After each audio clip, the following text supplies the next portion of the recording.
Inner light.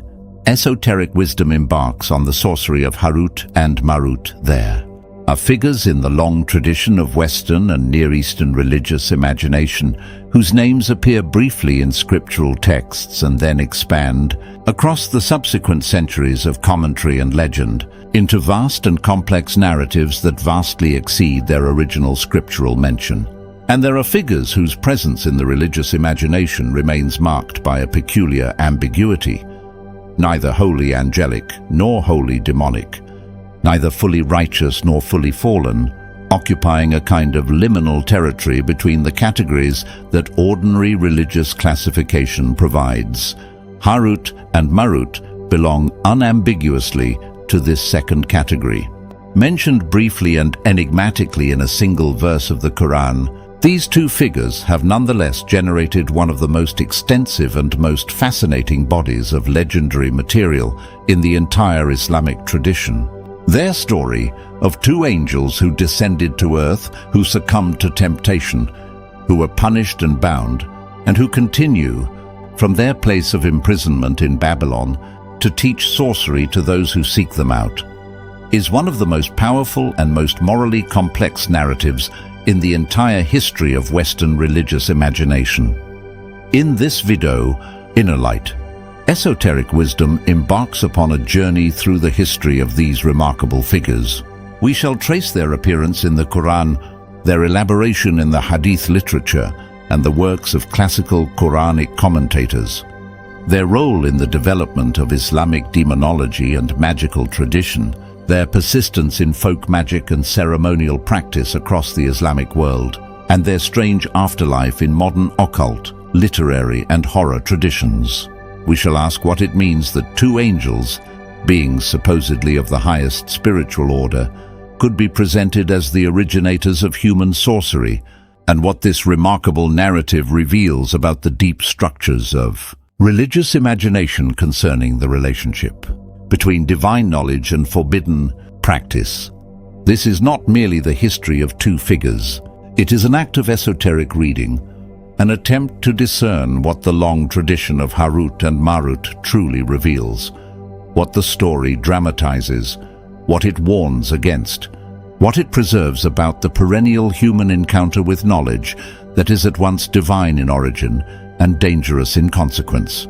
As we shall see, these two angels stand at one of the most consequential thresholds in the entire history of magical tradition, the threshold where the testing of human nature meets the transmission of forbidden arts, where the punishment of celestial transgression becomes the source of terrestrial sorcery. The Quranic foundation, a single enigmatic verse. The narrative of Harut and Marut has its scriptural foundation in a single verse of the Quran, located in the second surah, chapter, at verse 102. The verse appears in a context that addresses the broader question of magic, the practices attributed to King Solomon, and the dangers of pursuing forbidden knowledge. The verse itself is famously difficult to translate, and different translators have rendered it in significantly different ways. A representative English rendering reads as follows: "And they followed instead what the devils had recited during the reign of Solomon. It was not Solomon who disbelieved, but the devils disbelieved, teaching people magic and that which was revealed to the two angels at Babylon, Harut and Marut. Yet these two never taught anyone without saying, 'We are only a trial, so do not disbelieve.' From these two they learned that by which they could cause separation between a husband and his wife, but they would not harm anyone with it except by God's permission. They learned what would harm them and not benefit them, knowing well that whoever buys it will have no share in the hereafter. Wretched indeed is what they have sold their souls for, if only they had known." The verse is remarkable in several respects. It introduces, almost in passing, two named angels, Harut and Marut, without providing any background on who they are or how they came to be in Babylon. It describes them as teaching magic, but only after warning their students that we are only a trial. It distinguishes their teachings from the devil's teachings, while still associating both with the broader category of forbidden practice. And it indicates that what is taught by Harut and Marut produces real effects in the world, specifically the separation of husbands and wives, while still falling under the ultimate sovereignty of God. This compressed and enigmatic verse left the early Islamic community with numerous questions. Who were Harut and Marut? Why were they in Babylon? How did they come to teach magic? What was the nature of the trial they represented? The Quranic text itself provides no direct answers to these questions, and the early commentators were therefore obliged to draw upon other sources. Hadith traditions, narrative materials inherited from earlier Jewish and Christian communities, and various forms of speculative reconstruction to fill in the picture. The result of these efforts was the elaborate Harut and Marut tradition that developed across the early centuries of Islamic civilization. This tradition, while never formally canonized in the way the Quran itself is canonized, has nonetheless been one of the most influential bodies of legendary material in Islamic religious imagination.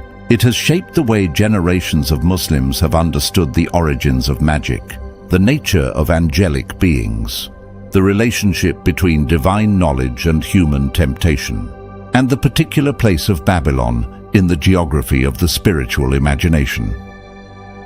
The legendary Elaboration, why the angels descended. The most extensive and influential elaborations of the Harut and Marut narrative are found in the works of the classical Quranic commentators, particularly Al-Tabari, 839-923, in his monumental tafsir, and various subsequent commentators who drew upon his work. These elaborations, while varying in details between different sources, share a common framework that has come to define the standard Harut and Marut narrative in Islamic tradition. According to this standard narrative, the story begins not on earth, but in the celestial realms. The angels, observing the corruption and sinfulness of human beings on earth, expressed surprise and disapproval to God. How could God create such weak and easily corrupted beings? Surely the angels themselves, who were created from light and possessed of pure spiritual nature, would never fall into such moral failures if they were placed in the position of the human creatures. God responded to this angelic complaint by proposing a test. 2 angels would be chosen from among the angelic host and would be invested with the qualities of human beings: physical desires, the capacity for choice, vulnerability to temptation. These 2 angels would then be sent to earth, given the responsibility of judging human conduct, and observed to see whether they could maintain their righteousness in the face of human temptations. If they succeeded, the angelic objection to humanity would be vindicated. If they failed, the angels would learn an important lesson about the difficulty of human existence. The angels accepted this test and selected from among themselves the most righteous and most spiritually advanced of their number. In some versions of the narrative, the angels initially nominated 3 angels, one of whom, sometimes identified as Azza or Azazel, recognized the danger of the test and asked to be excused. This 3rd angel was permitted to return to the heavens, while the other 2, Harut and Marut, proceeded with the experiment. The 2 angels descended to earth and took up their assigned position as judges. They were to spend each day administering justice among the human beings, and each night they were to ascend back to the heavens by means of the divine name they had been taught. They were given specific commandments to observe. They were not to commit murder, not to commit fornication, not to drink wine, and not to worship idols. These commandments represented in concentrated form the basic moral demands that were placed upon all human beings, and the angels' ability to maintain these commandments would constitute the test. For some period of time, the angels maintained their righteousness and conducted their judicial duties with integrity.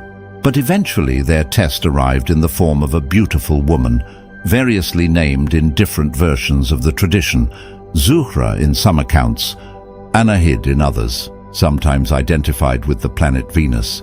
who came before them seeking judgment in a dispute. The angels were both struck by her beauty and conceived an immediate desire for her. The woman, recognizing their desire, proposed conditions. She would yield to them only if they performed acts that violated their commandments. In some versions, she required them to drink wine. In others, to murder a child or witness. In others, to bow before an idol. In others, to teach her the divine name by which they ascended to heaven. The angels, captured by their desire, agreed to her conditions and committed the prohibited acts. Having thus violated their sacred trust, the angels were unable to ascend back to the heavens. The divine name no longer worked for them. Their wings would not lift them. The celestial gates were closed. They were trapped on earth, having failed the test that they had so confidently agreed to undertake. When the time came for them to be punished, God offered them a choice. They could accept punishment in this world, where the suffering would be temporary and would eventually end, or they could accept punishment in the world to come, where the suffering would be eternal. After consultation, the two angels chose punishment in this world. Their punishment was specific and dramatic. They were bound and suspended in a great pit or well in Babylon, where they would remain until the day of judgment. They were hung head downward in some versions. They were chained in iron in others. They were placed in a position of permanent torment that they could not escape. And as part of their punishment, or perhaps as part of the continuing test that their existence represented, they would teach magic to those who came to them, while simultaneously warning their students of the spiritual consequences of pursuing such knowledge. This is the basic legendary framework that the Islamic tradition has elaborated around the brief Quranic mention. It is a narrative of extraordinary complexity and moral ambiguity, raising questions about the nature of angelic existence, the testing of righteousness, the origin of magical knowledge, and the relationship between celestial and terrestrial realms. We must now consider some of these questions in greater depth. The theological problem: can angels sin? The Harut and Marut narrative raises immediate theological questions that early Islamic thinkers were quick to recognize and debate. The most fundamental of these concerns the basic nature of angels. Can angels sin? Are they capable of moral failure? Or are they, by their very nature as creatures of pure light and pure obedience, incapable of disobedience to divine command?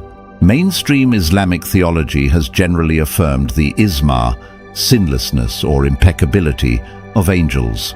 The angels are presented in the Quran as beings who do not disobey God, who carry out the commands they are given without question, who occupy their assigned stations without any tendency toward rebellion. This basic theological commitment makes the Harut and Marut narrative deeply problematic. If angels cannot sin, how can two angels have committed the various transgressions attributed to Harut and Marut? If they did sin, what does this imply about angelic nature in general? Various theological strategies have been deployed to address this difficulty. One approach holds that Harut and Marut were not, strictly speaking, angels in the full sense, but rather a particular kind of being that was angelic in some respects, but partook of human qualities in others.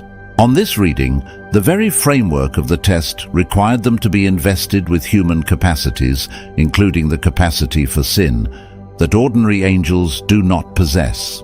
The standard angelic isma therefore does not apply to them, because they are not standard angels. A second approach holds that Harut and Marut did not actually commit the transgressions described in the legendary tradition. The legendary materials on this reading are not authentic Quranic teaching, but represent later accretions drawn from Jewish or other non-Islamic sources. The Quran itself, this approach argues, says only that Harut and Marut taught magic, and that they warned their students of the consequences. The elaborate stories of their fall, their seduction by the beautiful woman, and their punishment are extra Quranic developments that need not be accepted as authoritative teaching. A third approach, more philosophically sophisticated, holds that the entire narrative should be understood symbolically rather than literally. Harut and Marut on this reading represent not historical events involving actual angels, but symbolic representations of certain spiritual realities, perhaps the testing of the soul, the corruption of pure intelligence by material desire, or the descent of celestial knowledge into terrestrial forms where it can be misused. The story is true on this approach, but its truth is symbolic rather than historical. These various theological approaches have each had their proponents within Islamic tradition, and the debate over the proper interpretation of the Harut and Marut materials has continued across the centuries. What is striking, regardless of which interpretation one favors, is that the tradition has refused to resolve the ambiguity in any final way. The story has been preserved in all its theological difficulty as a permanent feature of Islamic religious imagination. The figures of the two angels remain ambiguous, occupying their peculiar position between divine and demonic categories, neither fully assimilated to the one nor reduced to the other. This persistent ambiguity is, perhaps, what gives the Harut and Marut tradition its distinctive power. The narrative does not offer easy answers about the nature of angelic existence or the origin of magic. It preserves instead a kind of mythic complexity that resists final theological resolution. The two angels are simultaneously beings of celestial origin and teachers of forbidden arts, simultaneously punished for their transgression and continuing to perform a kind of pedagogical function from their place of imprisonment, simultaneously warnings against the pursuit of magic and the very source of the magic they warn against.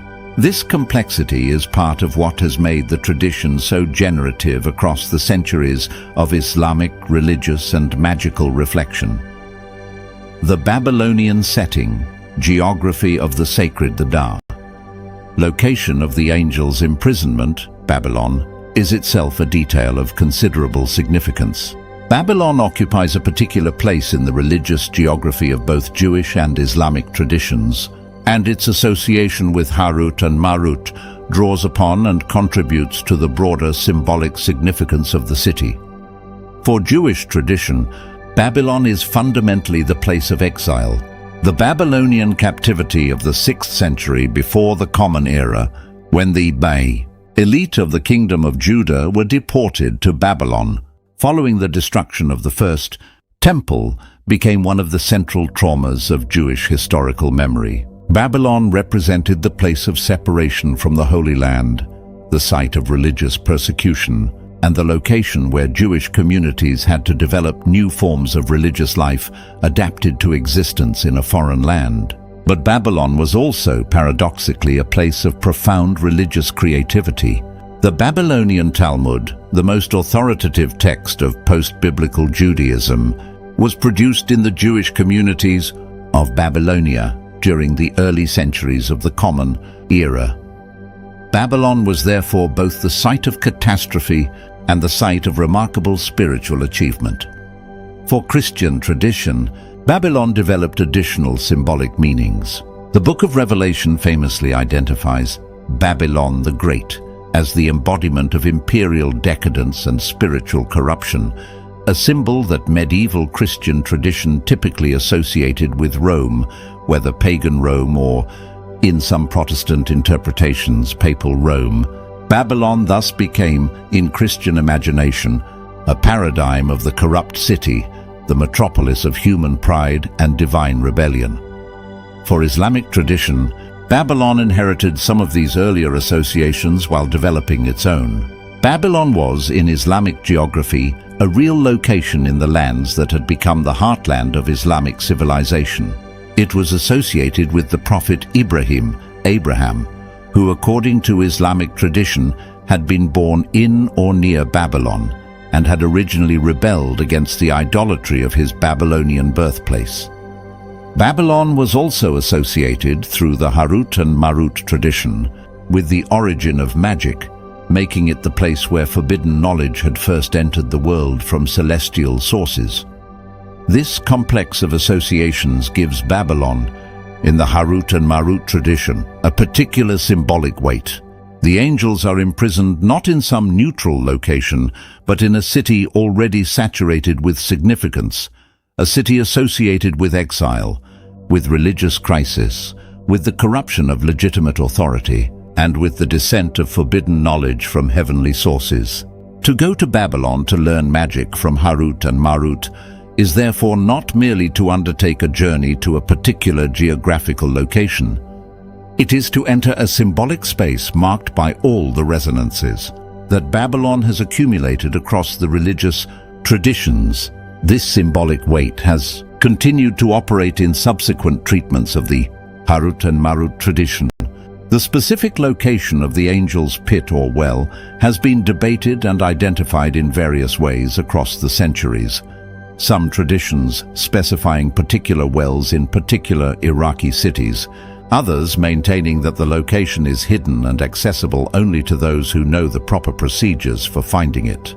But regardless of the specific identification, the broader symbolic geography has remained constant.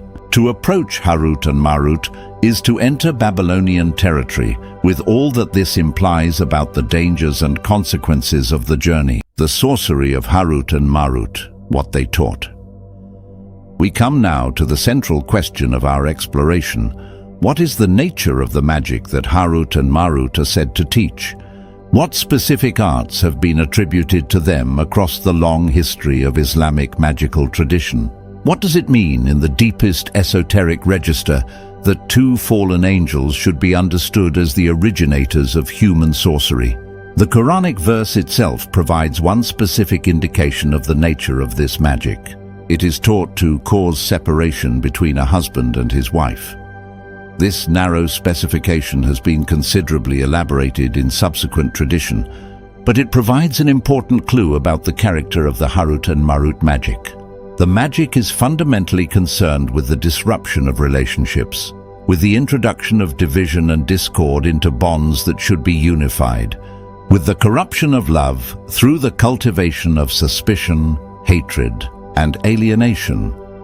This specification places the Harut and Marut magic in a particular category within the broader spectrum of magical tradition. It is not primarily a magic of healing or protection. It is not primarily a magic of divination or prophecy. It is not primarily a magic of wealth or worldly success. It is fundamentally a magic of corruption, a magic whose specific aim is the breaking of bonds, the introduction of conflict, the destruction of harmony. This characterization has been preserved and elaborated in subsequent Islamic magical tradition.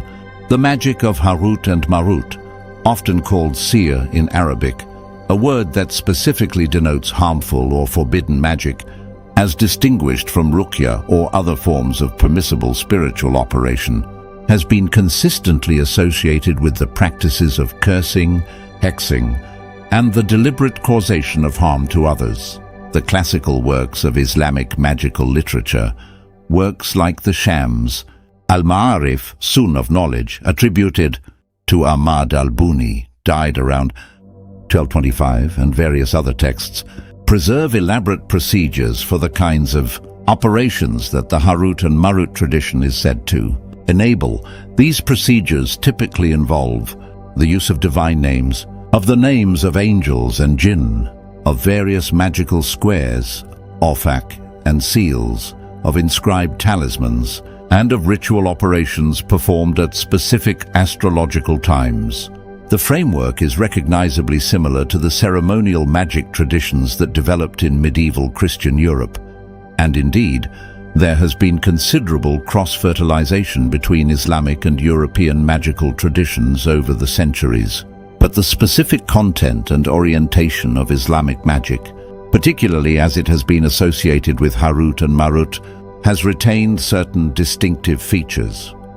One of these features is the central importance of the divine name. Islamic magical tradition has consistently emphasized the operative power of the names of God, both the standard 99 names that are recognized in mainstream Islamic devotional practice and various other names that are preserved in magical literature as possessing particular powers when used in proper procedures.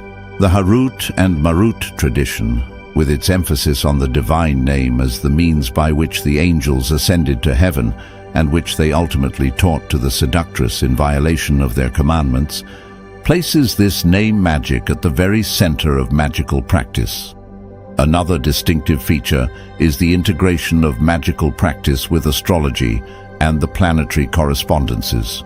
Islamic magic, drawing upon the rich heritage of Hellenistic and Persian astral magic that we have considered in our exploration of the Picatrix, has consistently emphasized the timing of magical operations according to planetary hours and astrological conditions.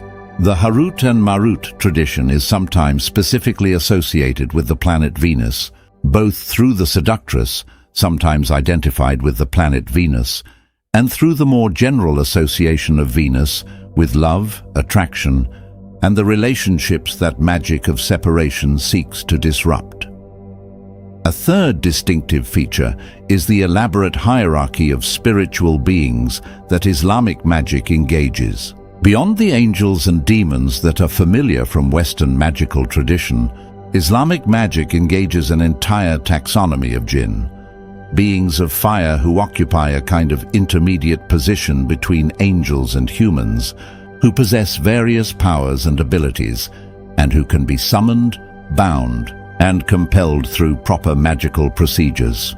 The relationships between Harut and Marut and the various categories of jinn have been elaborated in different ways across the tradition, but the general pattern is that the angels' teachings provide the framework within which the broader spiritual hierarchies can be engaged. The specific harmful applications of Harut and Marut magic have included the causing of marital discord and divorce, the breaking of friendships, the introduction of suspicion and jealousy into otherwise harmonious relationships, the inducement of illness or misfortune in targeted individuals, the binding of a person's will or capacities, the inducement of obsessive love, which is itself, the tradition recognizes, a form of corruption rather than a form of genuine love, and various other operations whose common feature is the production of harmful effects through magical means. Throughout this elaborate magical tradition, the moral framework that the Quranic verse establishes has remained consistent.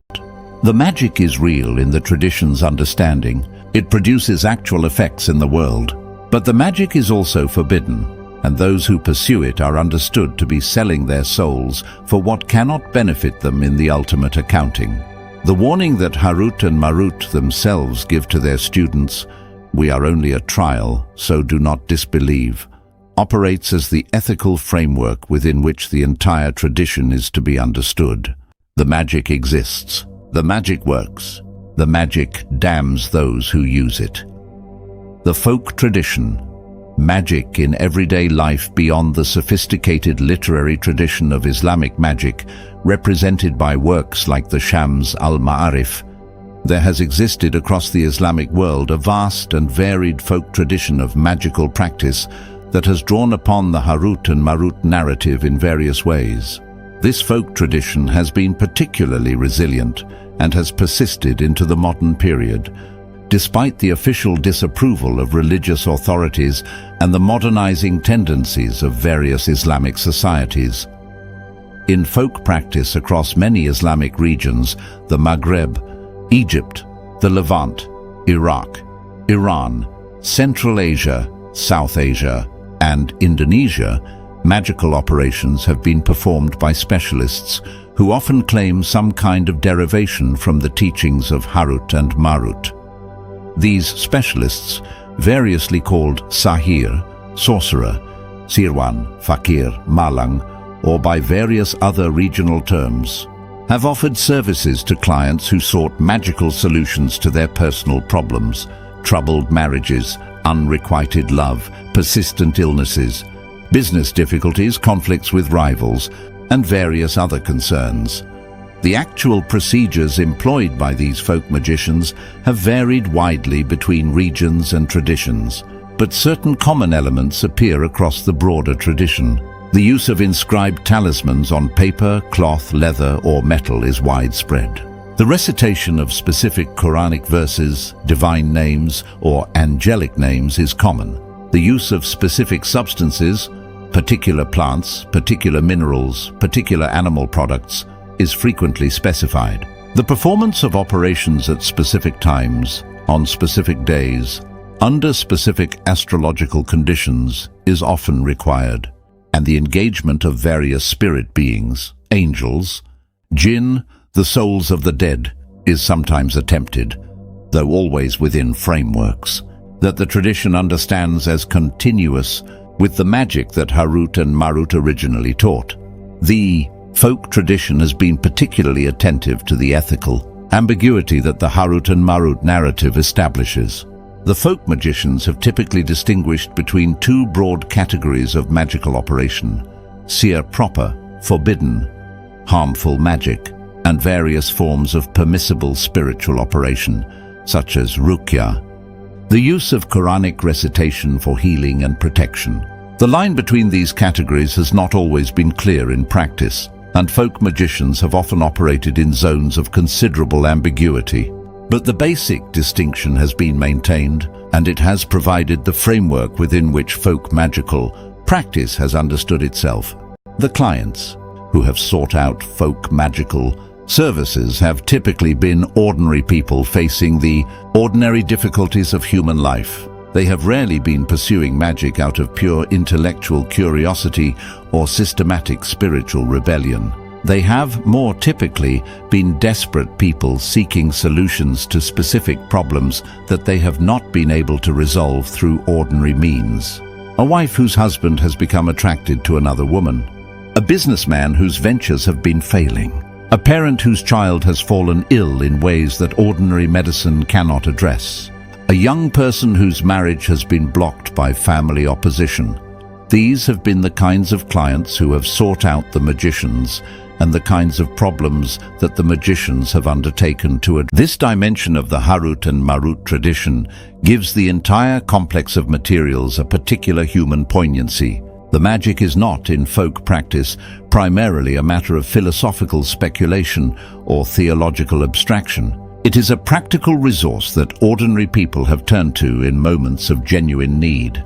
The ethical warnings that the tradition preserves, the warnings about selling one's soul, about pursuing what cannot benefit, about the consequences in the world to come, have had to be weighed against the immediate desperation that has driven people to the magicians in the first place. The result has been a complex, ambiguous practice that has resisted both the theological condemnations that would suppress it entirely and the modernizing rationalizations that would dismiss it as mere superstition. The esoteric significance, the descent of knowledge. We come now to the deepest question that the Harut and Marut tradition raises. What does it mean, in the full esoteric register, that two angels should be understood as the originators of human magic? What does this remarkable narrative reveal about the relationship between divine knowledge and human practice, between celestial origin and terrestrial application? Several layers of significance emerge from sustained reflection on this question. The first concerns the inherent ambiguity of knowledge itself. The magic that Harut and Marut teach is not, in the tradition's understanding, simply false knowledge or empty superstition. It is genuine knowledge in some real sense, knowledge of how to produce particular effects in the world through engagement with spiritual realities. But this genuine knowledge is also dangerous knowledge, knowledge whose pursuit corrupts the pursuer, knowledge whose application produces consequences that the user did not fully anticipate. This insight reflects a profound recognition about the nature of certain kinds of knowing. Not all knowledge is benign. Not all genuine information is information that one ought to possess. The acquisition of certain kinds of knowledge changes the knower in ways that the knower may not have intended and may not be able to reverse. The Harut and Marut tradition preserves this recognition in particularly vivid form. The very angels who teach the magic warn their students against learning it, knowing that the students who proceed despite the warning will be diminished by what they learn. The teachers themselves cannot stop teaching because their teaching is part of their punishment. But they preserve in their warnings an awareness that what they teach is harmful to those who learn it. The second layer of significance concerns the descent of celestial reality into terrestrial form. The magic of Harut and Marut is not in the tradition's understanding of human invention. It is celestial knowledge, knowledge that originally belonged in the heavens, that proper angelic existence employed for proper celestial purposes. Its appearance on earth is, in some sense, an accident or distortion. The celestial knowledge has descended into the terrestrial realm through the failure of the angel's test, and in its descent, it has become something different from what it originally was. What was once part of the proper functioning of cosmic order has become, in its terrestrial form, an instrument of corruption and harm. This insight reflects a broader esoteric understanding about the relationship between higher and lower realms of reality. Knowledge that operates appropriately in one realm may be deeply problematic when transposed to another. The angels in their proper celestial position were able to use the divine name without corruption. The same name in the hands of human beings becomes an instrument of magical operation that can be used for harmful purposes. The descent of the celestial into the terrestrial is therefore not a simple translation, but a transformation in which something is lost, something added, and the resulting reality is fundamentally different from what existed in the higher realm. The third layer of significance concerns the nature of testing and the moral structure of existence. The Harut and Marut narrative is, at its deepest level, a story about testing, about the angel's challenge to humanity's capacity for righteousness, about the divine response that turns the challenge back on the angels themselves, about the failure of even the highest beings when placed in conditions that test their true commitments. The narrative suggests that righteousness is not, in the deepest sense, a function of one's metaphysical position. It is a function of one's response to the conditions one encounters. The angels, despite their celestial nature, failed when placed in conditions analogous to human existence. Human beings, despite their lower metaphysical position, may yet succeed where the angels failed, if they recognize the reality of the test and respond with appropriate seriousness. This insight provides a kind of theological dignity to human existence that the original angelic complaint had denied. The angels had questioned why God would create such weak and easily corrupted creatures as human beings.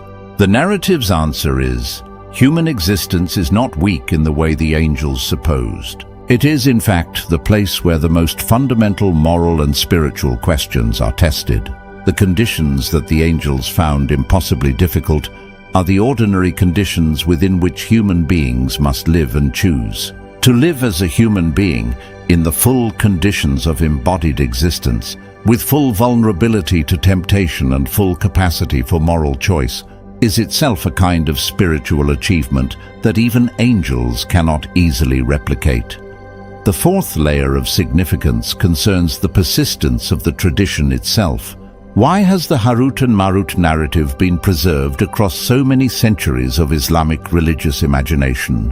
Why has the tradition not been suppressed, despite its theological difficulties and its association with forbidden practice?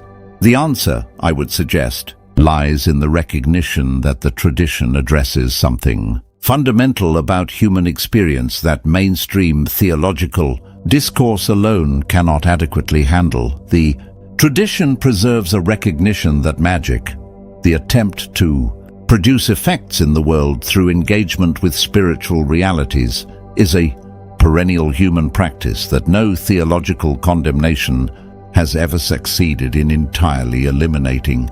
People have always practiced magic, and they will always practice magic. And the religious tradition that ignores this fact provides no resources for dealing with it. By preserving the Harut and Marut narrative, with its complex moral framework that simultaneously condemns magical practice and provides an account of its origin, the Islamic tradition has provided itself with the resources to address magical practice in a serious and theologically informed way. The tradition has not, in this sense, encouraged magic. It has provided the context within which magic can be recognized, evaluated, and ultimately resisted by those who recognize its true nature. The modern reception, Harut and Marut, in contemporary imagination. The Harut and Marut tradition has continued to operate in the religious and cultural imagination of the Islamic world into the modern period, and it has begun in recent decades to enter the broader cultural imagination through various channels. Modern Islamic literature, scholarship, and popular culture have all engaged with the figures of the two angels in various ways. Western occult and horror traditions have begun to discover the materials and to incorporate them into their own creative productions. The result is a complex contemporary scene in which the ancient figures are encountering new audiences and finding new forms. Within the Islamic world, the tradition has continued to operate in the folk magical practices we have already considered, but it has also entered new domains.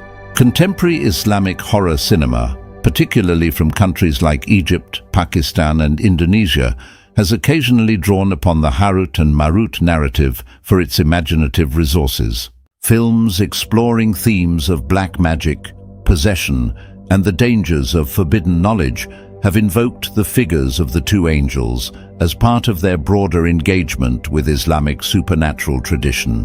While these films are typically not as widely known internationally as the major productions of Western horror cinema, they represent an important development in the modern reception of the tradition. Contemporary Islamic literature has also engaged with the Harut and Marut materials in various ways. Novelists and poets across the Islamic world have drawn upon the story for symbolic and imaginative purposes, often using the figures as vehicles for reflection on themes of temptation, fall, and the corruption of high ideals by base desires. The story's combination of theological depth and dramatic power has made it a recurring resource for literary imagination, even when the specific religious framework of the original tradition has been transformed or abandoned.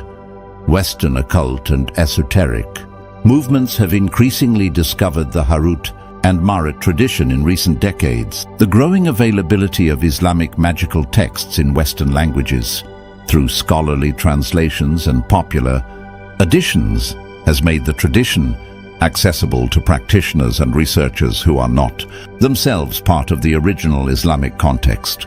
Various contemporary magical traditions have begun to incorporate Islamic materials, including the Harut and Marut narrative, into their own practices and theoretical frameworks.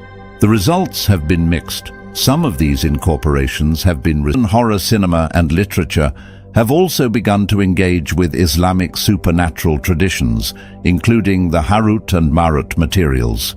Films set in Middle Eastern contexts, or drawing upon Middle Eastern supernatural traditions, have sometimes invoked the two angels as part of their imaginative apparatus. These engagements have varied in their quality and accuracy, but they represent a broader development in which the rich resources of Islamic supernatural tradition are beginning to enter the global imagination of horror. The contemporary scene therefore presents the Harut and Marut tradition at a moment of interesting transformation. The tradition is no longer confined to its original Islamic context. It is becoming a shared cultural resource that various traditions can draw upon. Whether this development represents a fruitful expansion of the tradition or a problematic dilution of its specific religious meaning is a question that different observers will answer differently. What is clear is that the figures of Harut and Marut, after more than 14 centuries of life within Islamic religious imagination, are now finding new audiences and new applications in ways that would have surprised the early commentators who first elaborated their legendary biographies. The lamplit at the Babylonian Pit. Every great work of esoteric tradition is a lamp lit at a particular kind of threshold, illuminating, for those willing to approach, what lies beyond ordinary perception. The Harut and Marut tradition is itself such a lamp, and the threshold it illuminates is one of the most peculiar and most morally consequential in the entire history of religious imagination. The threshold of the Babylonian Pit, the place where two fallen angels hang in eternal punishment, and yet continue to teach the very arts that occasioned their fall.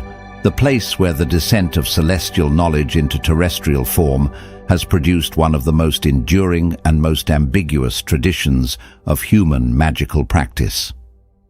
To explore the history of Harut and Marut with the eye of esoteric wisdom is to enter into a process of reflection that exceeds the boundaries of any single tradition or text. It is to consider the long career of two figures who have, since their brief mention in the Quran of the 7th century, occupied an extraordinary position in the religious and cultural imagination of nearly half the world. It is to ask what it means that the origin of forbidden knowledge has been so persistently associated with celestial beings, and what this association reveals about the deep structures of religious imagination concerning the relationship between divine wisdom and dangerous practice. The story of Harut and Marut is, in the end, a story about the conditions of moral existence itself. The two angels who descended to earth in confidence that they would maintain their righteousness, who failed in the face of the very temptations they had thought beneath their dignity, who now hang in punishment and yet continue to teach what should not be taught. These figures dramatize, in concentrated form, the recognition that moral failure is not a function of weakness or inadequate spiritual standing. Even beings of celestial origin can fall when placed in conditions that genuinely test them.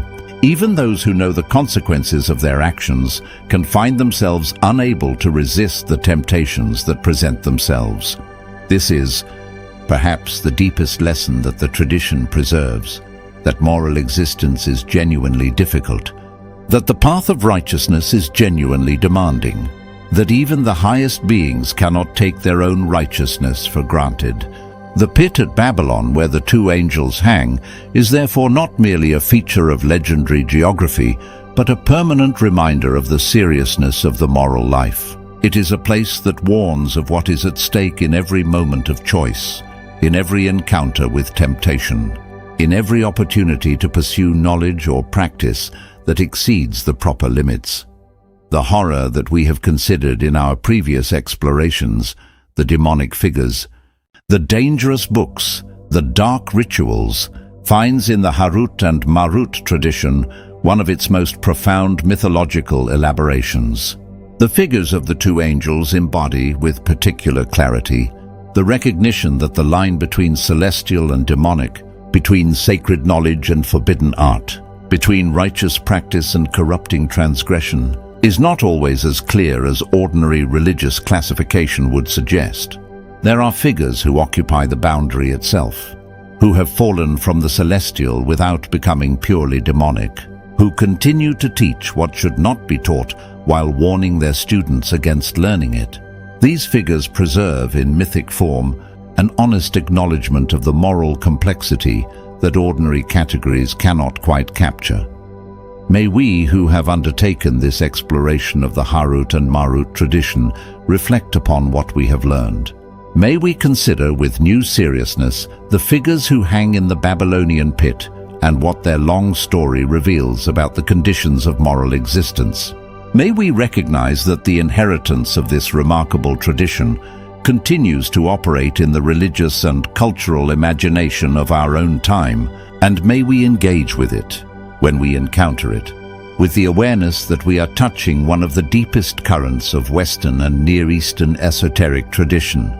Let us close, then, with the figures who have presided over this exploration, Harut and Marut, the two angels of Babylon, the celestial beings who descended to earth in confidence and fell in failure, the punished teachers who continue to instruct from their place of imprisonment. 14 centuries ago, the brief Quranic mention of their names planted the seed from which an immense legendary tradition has grown. Today, that tradition continues to operate in the religious imagination of more than 1 billion human beings, and increasingly in the broader cultural imagination of the world. The horror that bears their name endures because the truth they embody endures. That even the highest beings can fall when placed in genuine conditions of testing. That knowledge whose origin is divine can become an instrument of corruption when it descends into terrestrial form. that the pursuit of forbidden arts changes the pursuer in ways that the pursuer often does not anticipate, and that the warnings preserved by tradition, even the warnings spoken by those who themselves teach the very arts they warn against, deserve serious consideration by anyone who would approach these territories. May we, with eyes wide open, learn to read the long history of Harut and Marut not merely as a curiosity of Islamic religious tradition, but as a continuing meditation on what is most profound and most disturbing about the human encounter with knowledge, whose pursuit carries genuine spiritual consequences, in the figures of the two angels, the celestial beings who fell, who teach, who warn, who hang in eternal punishment, and yet continue to function as the originators of an entire tradition of magical practice. The religious imagination of the Islamic world has given us one of its most enduring and most morally serious symbols of the ambiguous territories where divine knowledge meets human limitation, where celestial origin produces terrestrial consequence, where the pit at Babylon continues to call to those who are willing to listen, with all the warning and all the temptation that such a call inevitably carries. That is the inheritance of the Harut and Marut tradition. That, in the end, is the lesson it has been teaching us across all the centuries of its preservation and elaboration. The pit is real. The teachers are still there. The arts they teach are still being learned. And the warning they speak, we are only a trial, so do not disbelieve, still echoes from the depths of the Babylonian darkness, calling each new generation to the sobering reflection that the moral conditions of existence remain as genuine and as demanding as they were when the two angels first descended from the celestial heights and discovered, to their eternal sorrow, what those conditions actually require.